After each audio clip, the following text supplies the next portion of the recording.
الحمد للہ وکفا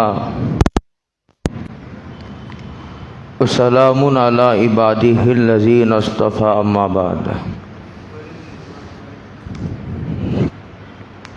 اعوذ باللہ من الشیطان الرجیم بسم اللہ الرحمن الرحیم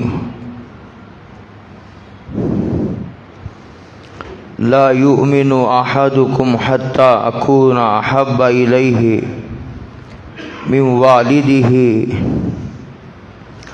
وولدہ والناس اجمعین او کما قال رسول اللہ صلی اللہ علیہ وسلم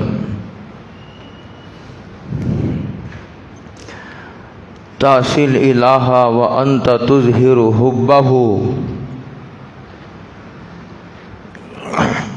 ھذا لامری فی القیاس بدیء لو کنت صادقا لأطعتہ ان المحب لمن يحب مطیع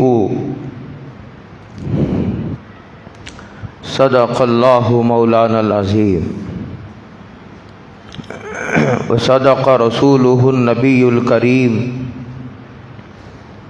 ونحن على ذلك من الشاہدین والشاکرین والحمد للہ رب العالمین۔ قابل قدر بزرگوں، دوستوں، بھائیوں، السلام علیکم ورحمۃ اللہ وبرکاتہ۔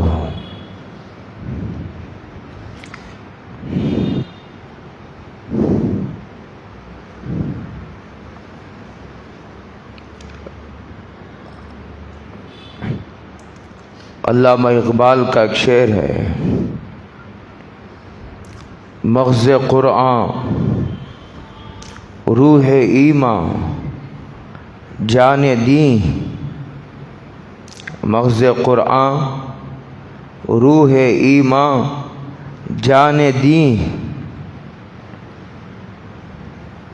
حب رحمت للعالمین است۔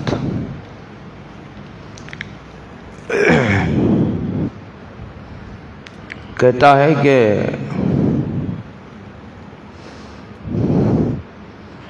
تمام قرآن کا خلاصہ بتاؤں ایک لفظ میں؟ علامہ اقبال کہتا ہے پورے قرآن کا خلاصہ ایک لفظ میں بتاؤں؟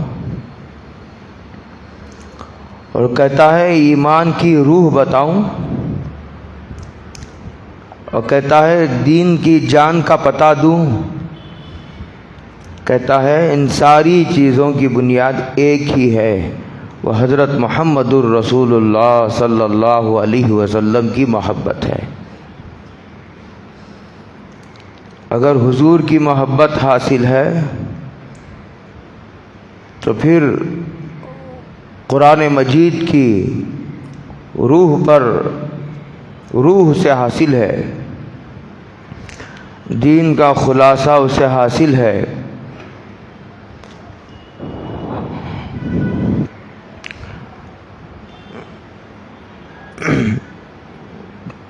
لیکن محبت ایک چھپی ہوئی چیز ہے، اسے علامتوں سے پہچانا جاتا ہے۔ اسی لیے قرآن مجید کے 30 پارے میں اللہ رب العالمین نے اس کی کسوٹی عطا فرمائی ہے، اور یہ فرمایا کہ آپ صاف صاف اعلان کر دیجئے اس بات کا کہ ان کنتم تحبون اللہ فاتبعونی، اگر تم کو اللہ سے محبت ہے، اگر تم اللہ سے محبت کرتے ہو، اگر تمہارا یہ دعویٰ ہے تو آپ ان کو سنا دیجیے کہ تو آپ کو میری اتباع کرنی پڑے گی، یعنی حضور کی، دوسرا کوئی راستہ ہی نہیں ہے، دوسرا کوئی آپشن ہی نہیں ہے۔ تو نتیجہ کیا ہوگا؟ کہتے نتیجہ یہ ہوگا یحببکم اللہ، دو فائدے ہوں گے، یحببکم اللہ ویغفر لکم ذنوبکم، یہ ایک بڑا فائدہ یہ ہوگا کہ اللہ تعالیٰ تم سے محبت کرے گا. اگر حضور کی اتباع کرو گے تو اس کے نتیجے میں تمہیں محبوبیت حاصل ہوگی، لوگوں کے دلوں میں محبت ڈال دی جائے گی. جو جتنی زیادہ حضور کی اتباع کرے گا، جو جتنا زیادہ حضور کے قدم بقدم ملا کر چلے گا، اللہ تعالیٰ اسے اتنی زیادہ محبوبیت کا مقام عطا فرمائیں گے. جو جتنا زیادہ دور ہوتا جائے گا وہ اتنا زیادہ اللہ کی بھی اور لوگوں کی محبت سے دور ہوتا چلا جائے گا. اور دوسرا قرآن کریم نے کہا وَيَغْفِرْ لَكُمْ وَيَغْفِرْ لَكُمْ، اور اللہ تعالیٰ تمہاری مغفرت کر دے گا. وَاللَّهُ غفور، اور اللہ تعالیٰ بہت معاف کرنے والا ہے.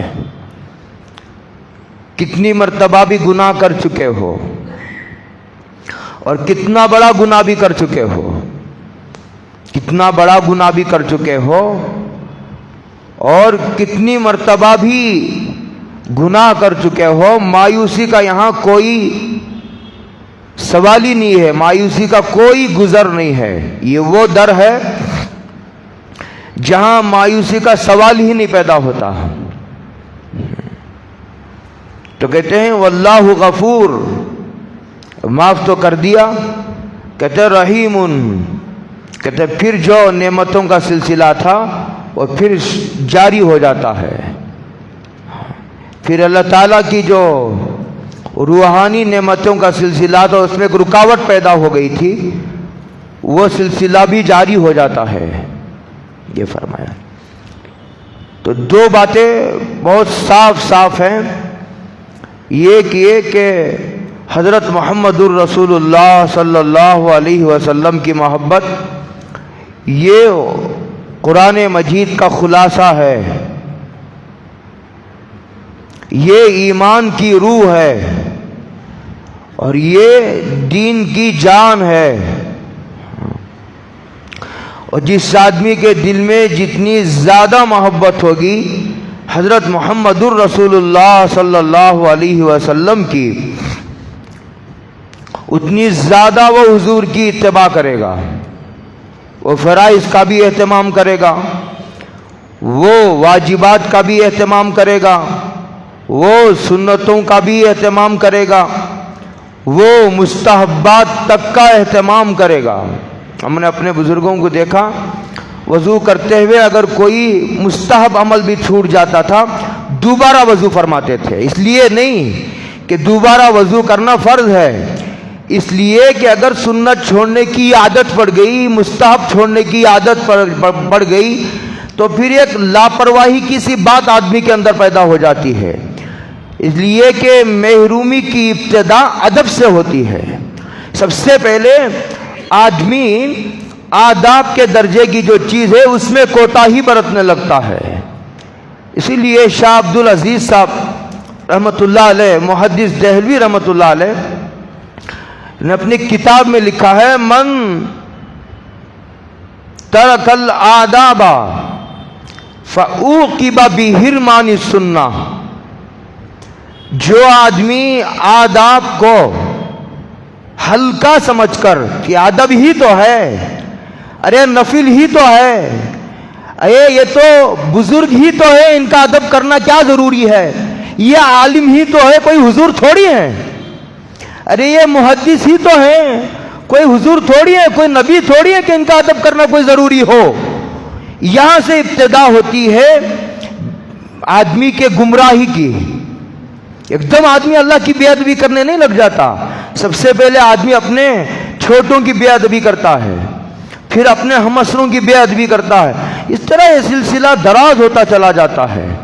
اسی لیے ایک حدیث میں سرکار دو عالم حضرت محمد الرسول اللہ صلی اللہ علیہ وسلم نے ارشاد فرمایا الدین کلہ ادب، الدین کلہ ادب. آدمی کو یہ نہیں دیکھا جاتا آدمی کو کہ معلومات کسے زیادہ ہیں، آدمی کا وزن ادب کی بنیاد پر کیا جاتا ہے۔ ہمارے بزرگوں کے ہاں اس کا بڑا اہتمام تھا، صحابہ کے ہاں بھی، تابعین کے ہاں بھی۔ یہ نہیں دیکھا جاتا تھا کہ کتنی زیادہ معلومات ہیں، معلومات کے ساتھ ساتھ یہ دیکھا جاتا تھا کہ کس آدمی کے اندر ادب کتنا زیادہ ہے۔ تو میں یہ کہہ رہا تھا کہ حضرت شاہ عبدالعزیز صاحب رحمۃ اللہ علیہ نے اپنی کتاب میں لکھا ہے، بہت پتے کی بات ہے یہ، کہ من ترک الآداب تہاونا، جو آدمی ادب کے درجے کی چیزوں کو ہلکا سمجھ کر اسے چھوڑنے لگتا ہے، اتفاق سے کوئی ارجنٹ کام آ گیا، ایمرجنسی موقع ہے، کہیں سفر کا موقع ہے، وہ الگ بات ہے، لیکن ایک آدمی مستقل آداب کے چھوڑنے کو اس نے اپنی عادت بنا لی، تو شاہ عبدالعزیز کہتے ہیں دنیا میں اس کی سزا یہ ملتی ہے فَأُوقِبَ بِحِرْمَانِ السُّنَّةِ، تو اسے سنتوں سے محروم کر دیا جاتا ہے۔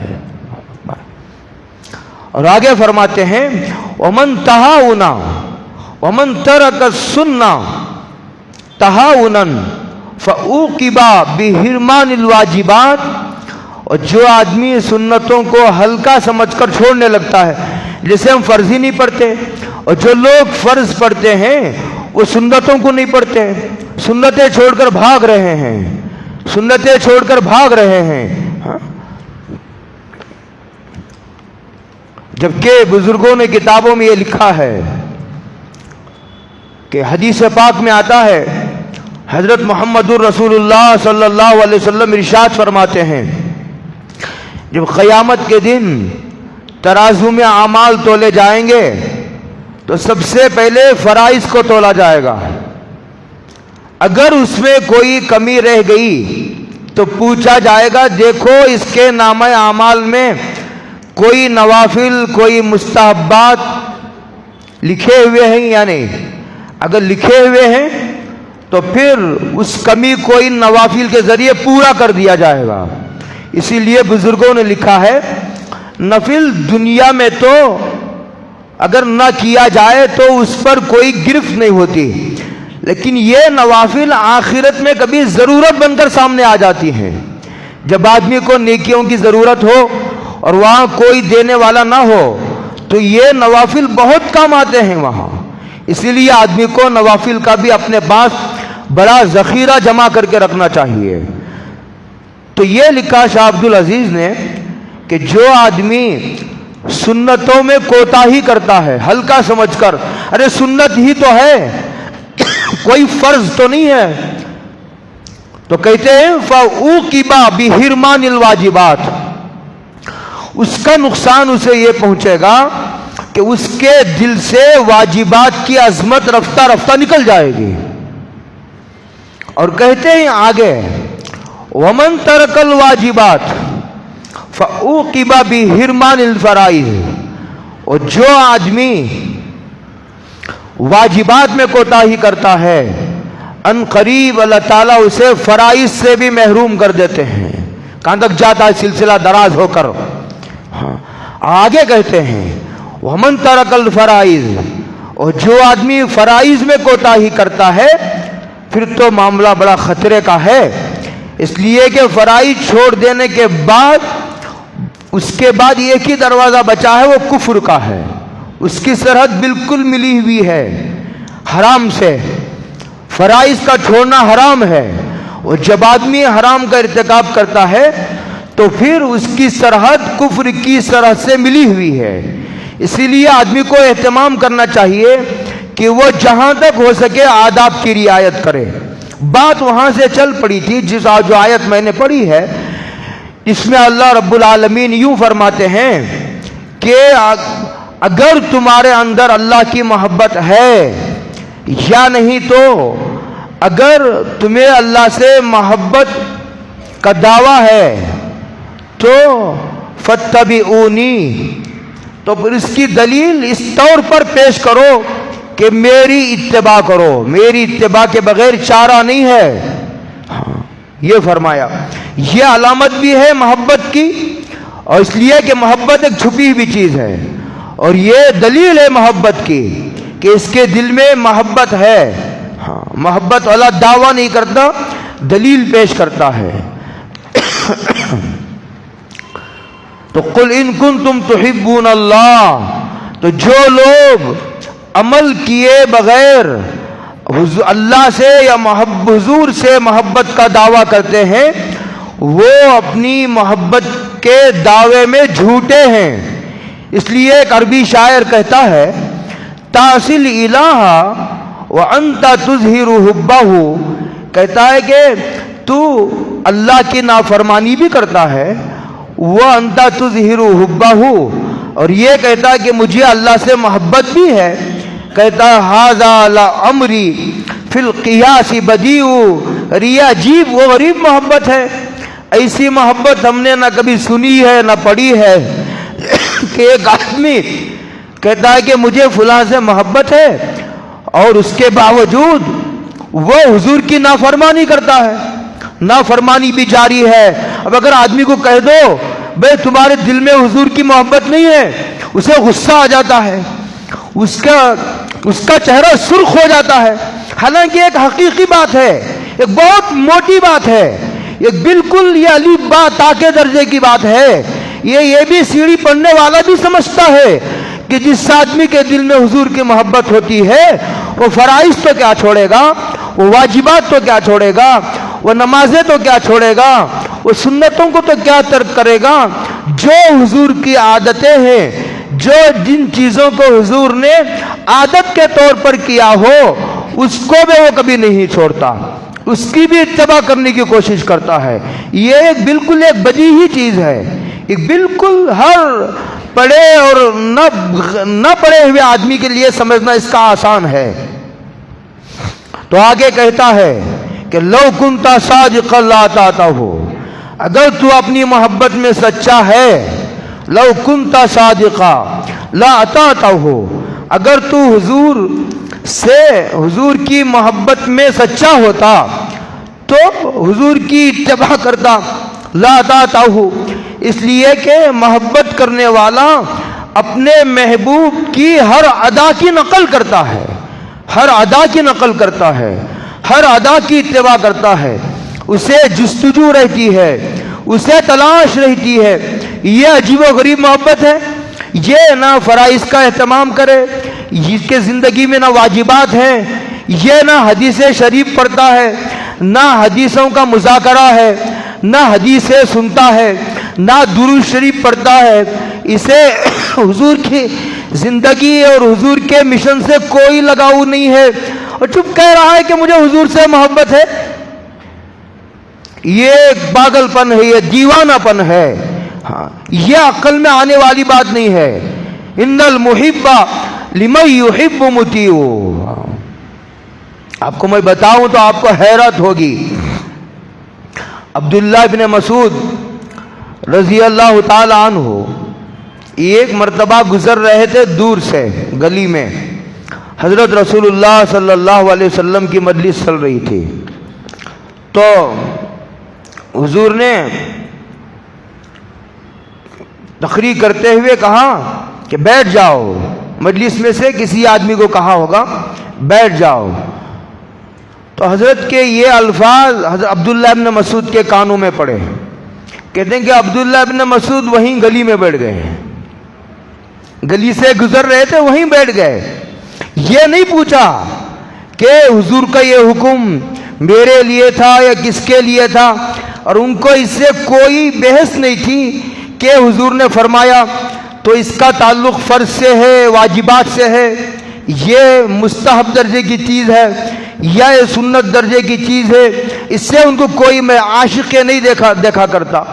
اگر کوئی استاد یہ کہے بھائی پانی لے آؤ، اگر شاگرد پوچھنے لگے اجی تمہارا یہ حکم فرض درجے کا ہے یا مستحب درجے کا ہے، تو استاد کہے گا بڑا بے ادب ہے، مجھے تو پانی کی ضرورت ہے، حکم یہ فرض درجے کا ہو یا مستحب درجے کا ہو، حکم بہرحال حکم ہے.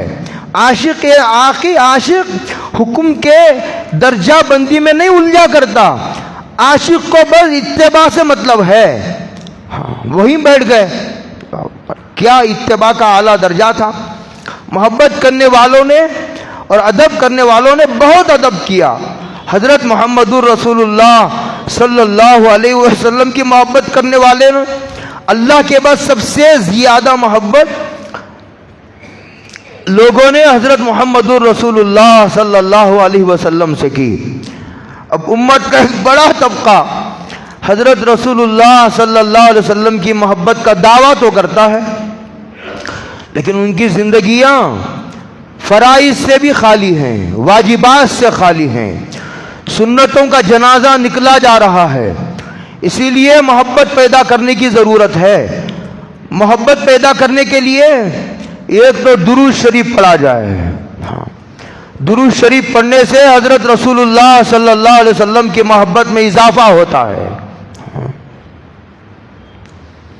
اس لیے کہ حدیث پاک میں ہے، حضرت رسول اللہ صلی اللہ علیہ وسلم نے ارشاد فرمایا کہ جو آدمی مجھ پر درود بھیجتا ہے، فرشتے لا کر مجھ تک وہ درود پہنچاتے ہیں اور میں اس کا جواب دیتا ہوں. اور جو آدمی میری قبر کے پاس کھڑے ہو کر درود پڑھتا ہے، حضور فرماتے ہیں میں خود سنتا ہوں اور میں خود اس کا جواب دیتا ہوں. بات ہے جب بار بار وہاں حضرت رسول اللہ صلی اللہ علیہ وسلم کے دربار میں یہ ایک آدمی کا نام آئے گا کہ فلاں ابن فلاں نے آپ پر سلام بھیجا ہے، فلاں ابن فلاں نے آپ پر درود بھیجا ہے، بار بار نام آئے گا. یہ ایک آدمی بار بار لا کر کے ہدیہ پیش کرتا ہے.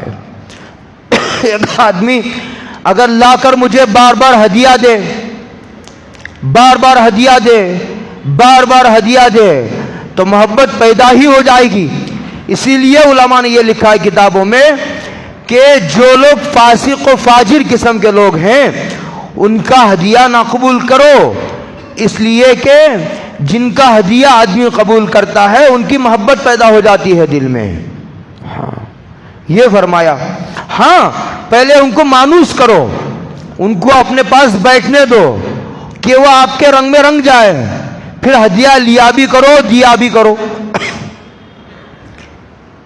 تو جب آدمی کا بار بار ہدیہ پہنچے گا، بار بار آدمی تحفے لے کر کے آئے گا، تو ظاہر بات ہے محبت کا پیدا ہو جانا ایک لازمی امر ہے. اور حضرت رسول اللہ صلی اللہ علیہ وسلم کی عادت شریفہ تھی، کوئی آدمی حضور کی خدمت میں کوئی ہدیہ دیتا تو حضور اس سے اپنے بحث کچھ ہوتا تو واپس فرماتے اور دوسری کوئی چیز اسے دے دیتے تھے. ہاں تو یہ عادت حضور کی زندگی میں تھی. اور اب قبر میں حضرت رسول اللہ صلی اللہ علیہ وسلم باحیات ہیں، تمام انبیاء اپنی قبروں میں باحیات ہیں. تو حضور تک ہمارا سلام پہنچے گا، درود پہنچے گا، تو ادھر سے حضور بھی متوجہ ہوں گے اور حضور کا جواب بھی ملے گا اور کبھی نہ کبھی ہمارے حق میں قبول ہوگا. تو انشاءاللہ حضور کی محبت پیدا ہوگی اور یہ دین کی بنیاد ہے، یہ دین کی بنیاد ہے حضور کی محبت کا پیدا ہونا. اور دوسرا حضرت رسول اللہ صلی اللہ علیہ وسلم کی احادیث شریفہ کو پڑھنا کہ حضور نے کیا فرمایا ہے، حضور نے کیا فرمایا ہے. عاشق کو اپنے محبوب کی ہدایات کی تلاش رہتی ہے، جستجو رہتی ہے. یہ جو ہمارے علماء دیوبند کی مقبولیت ہے، اس کی ایک بنیادی وجہ یہ ہے کہ انہوں نے حضور کے ایک ایک ارشاد کو اپنے سینے سے لگا رکھا اور اپنے شاگردوں کو اس بات کی وصیت کی کہ حضور کے ان ارشادات کے ذخیرے کو اپنی سینے سے لگا رکھنا اور اس کو اپنے بعد والوں تک پہنچانا. بعد والوں نے اپنے شاگردوں کو وصیت کی، ان کے بعد والوں نے ان کے بعد والوں کو وصیت کی. اس طرح یہ ذخیرہ ہمارے تک پوری امانت داری کے ساتھ پہنچا. تو حدیث کا پڑھنا، ایک بات بتاؤں میں آپ کو پتہ کی، دیکھو آدمی کے دین میں سچا ہونے کی ایک بڑی علامت یہ ہے کہ وہ آدمی کو حضور کی حدیثوں سے شغل ہو، حضور کی حدیثوں سے وابستگی ہو. یہ حضور سے تعلق میں صادق ہونے کی ایک بہت بڑی علامت ہے. اس لیے کہ جس آدمی سے محبت ہوتی ہے اس کے ارشادات کی اسے تلاش رہتی ہے، جستجو رہتی ہے۔ اور تیسرا یہ فرمایا کہ جن لوگوں کو اللہ تعالیٰ نے حضور کی محبت عطا فرما رکھی ہے ان لوگوں کی صحبت میں بیٹھا جائے، اس سے حضور کی محبت پیدا ہوگی، محبت منتقل ہوگی۔ جس طرح برے لوگوں کے ساتھ بیٹھنے سے، سگریٹ پینے والوں کے ساتھ آدمی 2-4 دن بیٹھتا ہے، سگریٹ پینے کی عادت پڑ جاتی ہے۔ شراب پینے والوں کے ساتھ آدمی بیٹھتا ہے تو شراب پینے کی عادت آدمی کو پڑ جاتی ہے۔ بدکاروں کے ساتھ آدمی بیٹھتا ہے، آدمی کی طبیعت بدکاری کی طرف چلنے لگتی ہے۔ اسی طرح جن لوگوں کے دل حضور کی محبت سے معمور ہیں، بھر دیے گئے ہیں، ان کی پاس بیٹھنے سے حضرت رسول اللہ صلی اللہ علیہ وسلم کی محبت پیدا ہوگی۔ یہی اساس دین ہے، یہ دین کی مرکزی شرط ہے، یہ بنیاد ہے، اسے اپنایا جائے۔ اور ادب بھی حضور کا زیادہ سے زیادہ کیا جائے، یہ جملہ بھی حضور کا ہاتھ سے جانے نہ دیا جائے، یہ ایک ادب بھی جو ایسا نہ ہو جس پر ہم عمل نہ کریں۔ ادب بھی بہت کیا صحابہ نے اور محبت بھی بہت کی۔ کیا بتاؤں میں، اتنی محبت کرنے والے تھے۔ ایک صحابی سے کسی نے پوچھا، بھائی آپ نے حضور کی صحبت پائی ہے، صحبت کا بڑا مقام ہے، ایک تو ہے بیانات کا سننا، بہت غور سے سنو میری اس بات کو، ایک تو ہے بیانات کا سننا، یہ آپ دور بیٹھے ہوئے بھی سن سکتے ہیں، انٹرنیٹ کے ذریعے، واٹس ایپ کے ذریعے، ٹیپ ریکارڈ کے ذریعے، پتہ نہیں دنیا بھر کے ٹیلی گرام کے ذریعے بیانات سے علم کی روشنی حاصل ہوتی ہے۔ لیکن اگر حضور کی محبت یا اللہ کی محبت کی گرمی حاصل کرنا ہو تو اسے آگ کے سامنے بیٹھنا پڑے گا۔ اسی لیے وہ علماء جنہوں نے کتب خانے یاد کر لیے لیکن انہوں نے اپنے سے پہلے والوں کی صحبت اختیار نہیں کی، وہ بہکے اور راستے سے ہٹے، بھٹکے، گمراہ ہوئے۔ کیوں؟ اس لیے کہ علم کی روشنی تو تھی لیکن وہ جو ایک محبت کی گرمی ہے، وہ عشق کی گرمی ہے، وہ تو سامنے بیٹھ کر حاصل کی جاتی ہے۔ آگ کے سامنے جو جتنا زیادہ قریب بیٹھے گا اور جو آدمی جتنا زیادہ دیر تک بیٹھے گا وہ اتنا زیادہ گرم ہو جائے گا۔ ہاں، وہ اس گرمی سے کام چلتا ہے۔ تو میں کہہ رہا تھا کہ یہ 3 چیزیں آدمی کو کرنی چاہیے۔ تو یہ صحابی نے کہا کہ آپ نے حضور کی، تابعی نے کہا آپ نے حضور کی صحبت پائی ہے، آپ حضور کا حلیہ بیان کر دیجئے، حضور کیسے تھے؟ بعض صحابہ کا مزاج الگ الگ تھا، انہوں نے کہا کہ بھائی میں نے کبھی حضور کو آنکھ بھر کر نہیں دیکھا، ہمت ہی نہیں دیکھنے کی، کبھی آنکھ بھر کر دیکھا ہی نہیں، ہمت ہی نہیں ہوئی۔ محبت کے اور روب کے ملے جلے جذبات، یہ ادب ہوتا تھا۔ میں آپ کو کیا بتاؤں، جن لوگوں کو کبھی محبت کی گلی سے ان لوگوں کا گزر ہی نہیں ہوا، ان لوگوں کو محبت کے اونچی باتیں کیا کی جائے ان کے سامنے۔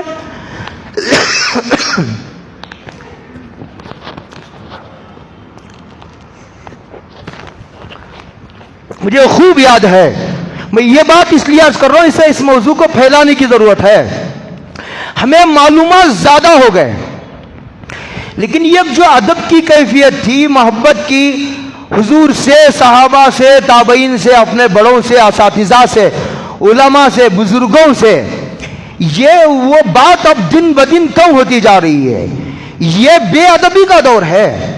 مجھے خوب یاد ہے حضرت استاذ الاساتذہ حضرت مفتی سعید احمد صاحب پالن پوری رحمۃ اللہ علیہ نے سنایا تھا، کہتے تھے کہ میرے استاد علامہ ابراہیم صاحب بلیاوی رحمۃ اللہ علیہ جو دارالعلوم دیوبند کے شیخ الحدیث ہے، کہتے تھے کہ ان کے استاد سے شیخ الہند رحمۃ اللہ علیہ ان کی مزار پر کبھی کبھی جایا کرتے تھے۔ دیوبند میں ابھی میں بھی گیا تھا۔ کہتے تھے کہ اپنے گھر سے چلتے تھے، ابھی مزار بہت دور ہے، پہلے ہی کھڑے ہو جاتے، عصا لے کر کے ٹیک کر کھڑے ہو جاتے, حضرت پیچھے کھڑے ہو جاتے. ایسا ہی کئی مرتبہ ہوا. تو یہ ایک مرتبہ حضرت نے بڑے ادب سے پوچھا, حضرت وقت نکال کر کے آپ حضرت کی مزار پر جاتے ہیں, 2-4 قدم اور چلیں تو حضرت کی مزار ہی آ جائے, بہت پہلے آپ دروازے پر کھڑے ہو جاتے ہیں. تو حضرت نے فرمایا کہ سعید, مجھے حضرت الاستاذ سے ڈر لگتا ہے. یہ ہمارے بزرگوں نے اپنے اساتذہ کا ادب کیا. تو صحابی نے فرمایا, بھائی مجھے کبھی حضور کا چہرہ آنکھ بھر کر دیکھنے کی ہمت ہی نہیں ہوئی. عبداللہ ابن زید ابن عبد ربہ ایک صحابی ہیں, کہتے ہیں یہ وہ صحابی ہیں کہ جن کی خواب کی بنیاد پر یہ اذان شروع ہوئی, جنہوں نے جب یہ مجمع بڑھا, اسلام کا لوگ جوق در جوق اسلام لانے لگے, تو ہاں یہ مشورہ ہوا کہ لوگوں کو جمع کرنے کا کیا طریقہ ہو. مختلف مشورے سامنے آئے, رائے, اس میں کوئی فیصلہ نہیں ہوا, سب الگ الگ ہو گئے. رات کو جا کر کے سو گئے. تو کئی صحابہ نے خواب دیکھا, حضرت فاروق اعظم نے بھی خواب دیکھا, عبداللہ ابن زید ابن عبد ربہ نے بھی خواب دیکھا. وہ پہلے آ کر کے انہوں نے حضور کو خبر دی. حضور نے کہا اچھا یہی طریقہ مناسب ہے. حضور نے دستخط فرما دی, سیل لگ گئی, عمل جاری ہو گیا. اب قیامت تک اذانیں ہوں گی تو اذان دینے والے کو بھی اجر ملے گا, اور اب ساری دنیا میں روزانہ 5 وقت اذان ہوتی ہے ہر مسجد میں, اس کا اجر عبداللہ ابن زید ابن عبد ربہ کو بھی ملے گا. جب ان کو اطلاع ملی کہ حضرت محمد الرسول اللہ صلی اللہ علیہ وسلم کا انتقال ہو گیا ہے, ان کی تاریخ میں لکھا ہے علامہ ذہبی نے کہ انہوں نے ہاتھ اٹھا دیے, اے اللہ جس آدمی کو دیکھنے کے لیے جس شخصیت کو آپ نے یہ آنکھیں دی تھی, اب وہ شخصیت تو باقی نہیں رہی, اب ان آنکھوں کی ضرورت نہیں ہے, اب یہ بینائی واپس لے لیجئے. کہتے ہیں کہ دعا کرتے ہی اللہ نے ان کی بینائی سلب کر لی. حضور کے علاوہ کسی کو دیکھنا ہی نہیں چاہتے تھے. اب میں یہ نہیں کہہ رہا کہ آپ بھی دعا کرو, میں بتا رہا ہوں چاہنے والوں نے کتنا چاہا ہے. ایک اور بات بتاؤں میں آپ کو,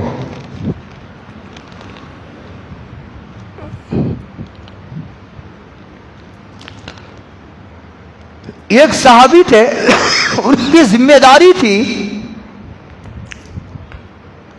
حضور کے اونٹ پر کجاوا باندھنے کی. تو یہ ایک مرتبہ حضور سے وہ پوچھتے تھے, حضور کہیں سفر ہے؟ وہ سفر ہے, کب ہے؟ کہ فلاں وقت ہے. تو اس سے پہلے وہ تیار کر دیتے, کجاوا باندھنے کی ذمہ داری تھی. مختلف صحابہ مختلف حضور کی خدمات پر مامور تھے, کوئی مسواک کے خدمت پر مامور تھا, کوئی وضو کرانے کی خدمات پر مامور تھا, وغیرہ وغیرہ الگ الگ خدمتیں تھی, سعادت سمجھتے تھے. اب لوگ خدمت تو نہیں کرتے, کہتے حضرت دعا کر دیجئے. دعا کیسے نکلے گی؟ زبردستی کی کوئی چیز ہے. جیسے لوگ کہتے ہیں حضرت ڈال کر کھلاتے ہیں, جبکہ کھانے کا تعلق ترغیب سے نہیں ہے, رغبت سے ہے. طبیعت میں رغبت پیدا ہوگی تو آدمی کھائے گا. اسی طرح آدمی خدمت کرے, ایک ہے دعا کرانا اور ایک ہے دعا لینا. دعا کرانے کی ضرورت نہیں ہے, اب دعا لینے کی ضرورت ہے. اور آدمی جتنا ادب کرے گا, جتنی خدمت کرے گا, اپنی بڑوں کی دعا میں اتنا زیادہ حصہ پائے گا. عبداللہ ابن عباس ایک مرتبہ حضرت رسول اللہ صلی اللہ علیہ وسلم استنجے سے تشریف لائے تو وضو کے لیے پانی رکھ دیا. حضور آئے, حضور نے کہا نہیں. اور یہ ہوتا ہے کہنے کے بعد خدمت کرنا, اور یہ ہوتا ہے کہنے سے پہلے منشا سمجھ کر, موقع کی نزاکت سمجھ کر کے آدمی خدمت کر دے. یہ ایک سمجھداری کی بات ہے, یہ ایک دانش مندی کی بات ہے. تو آ کے دیکھا حضور نے, کہا وضو کے لیے پانی رکھا ہوا ہے. کہا کس نے رکھا پانی؟ کہا کہ عبداللہ ابن عباس نے پانی رکھا ہے. تو حضور نے فوراً ہاتھ اٹھا دیا اور کہا اللہم علمہ التاویل, اللہ ابن عباس کو قرآن کی سمجھ عطا فرما. یہ فرمایا اور سید المفسرین ہوئے. اللہ نے مفسرین کا سردار بنا دیا. یہ تھی خدمت اور یہ تھی دعا. خدمت کر کر کے دعا لیتے تھے. تو ایک صحابی کی ذمہ داری تھی. ایک دن حضور آئے اونٹ پر سوار ہونے کے لیے, تو حضور کو ایسا لگا کہ آج کجاوا کسی دوسرے نے باندھا ہے. حضور نے بلایا فلاں صحابی کو, بھئی آج کسی دوسرے نے کجاوا باندھا ہے. تو ان کی آنکھوں سے آنسو جاری ہو گئے. کہا حضور اصل میں صبح مجھے جو ہے وہ نہانے کی ضرورت پڑ گئی, اور جو ہے وہ میں بیمار ہو گیا اور نہا بھی نہیں سکا, اور میں ناپاکی کی حالت میں تھا, اور میں ناپاکی کی حالت میں مناسب نہیں سمجھا کہ حضور کے گھوڑے کو ہاتھ لگے. آپ سمجھ رہے ہیں ہم کتنے دور ہو گئے, کتنے نفل ہی تو ہے, ارے سنت ہی تو ہے. ساری مسلمانوں کی ذلت کا یہی راز ہے کہ وہ حضور کی سنتوں پر دوبارہ آ جائے. امام مالک کے بارے میں لکھا کہ مدینے میں جب تک رہے, ملا علی قاری نے لکھا ہے, سلام و ملا علی قاری کی تربت پر. یہ ایک حدیث ہے حضرت رسول اللہ صلی اللہ علیہ وسلم کی, پیشین گوئی ہے. حضور فرماتے ہیں کہ لوگ میرے بعد علم حاصل کرنے کے لیے آئیں گے, حجاز کی طرف آئیں گے, اور وہ مدینے کے عالم سے بڑا کوئی عالم نہیں پائیں گے. ملا علی قاری نے لکھا ہے محدثین کی ایک جماعت کی یہ رائے ہے کہ یہاں عالم سے مراد امام مالک ہیں. اتنے بڑے عالم تھے امام مالک, کتنے ہزاروں ائمہ پیدا ہوئے. مجھے ان کی مزار پر جانے کا شرف حاصل ہے. وہاں ایک مدینے میں جاننے والے تھے, میں نے ان کو پوچھا امام مالک کی مزار کہاں, ان لوگوں نے مجھے بتایا. پھر میں ان کی مزار پر گیا. کہتے ہیں امام مالک کے بارے میں ہزاروں ائمہ پیدا ہوئے مدینے میں, لیکن جب بھی کہا جاتا ہے امام مدینہ, اس سے امام مالک ہی مراد ہوتے ہیں. وجہ کیا مقبولیت کی؟ کہتے ہیں کہ جب تک مدینے میں رہے, جب تک مدینے میں رہے, کہتے ہیں کہ مدینے میں کبھی پیشاب نہیں کیا. اللہ, مدینے سے دور جاتے تھے صلی اللہ. آج لوگ حضور کے روضے کے سامنے کھڑے ہو کر زور زور سے چیخ رہے ہیں, چلا رہے ہیں, کوئی ادب نہیں ہے, اپنے بڑوں کے سامنے زور زور سے گفتگو کر رہے ہیں. یہ ساری بے ادبی کا دور ہے. یہ امام مالک کی بات ہے. ایک مرتبہ خواب میں انہوں نے حضور کو دیکھا اور حضور سے پوچھا کہ حضور مجھے مدینے میں مرنے کی خواہش ہے, آپ یہ بتا دیجئے, مجھے حج کرنے کا ارادہ ہے, کہیں ایسا نہ ہو حج کو جاؤں مکے میں انتقال ہو جائے. یہ فرمایا خواب میں حضور کو. تو حضور نے 5 انگلیاں دکھائی. خیر اس کا کیا مطلب ہے وہ چھوڑیے, لیکن اتنا عشق تھا حضور سے. اور حضور کے حضرت امام نانوتوی, محمد قاسم نانوتوی, لوگ کہتے ہیں دارالعلوم دیوبند کی بنیاد رکھنے والے کے اگر ان کو چیرا جاتا اور اگر خون کے ذرے ذرے کو ناپا جاتا, ہر خون کے ریزے میں حضرت محمد الرسول اللہ صلی اللہ علیہ وسلم کی محبت ملتی.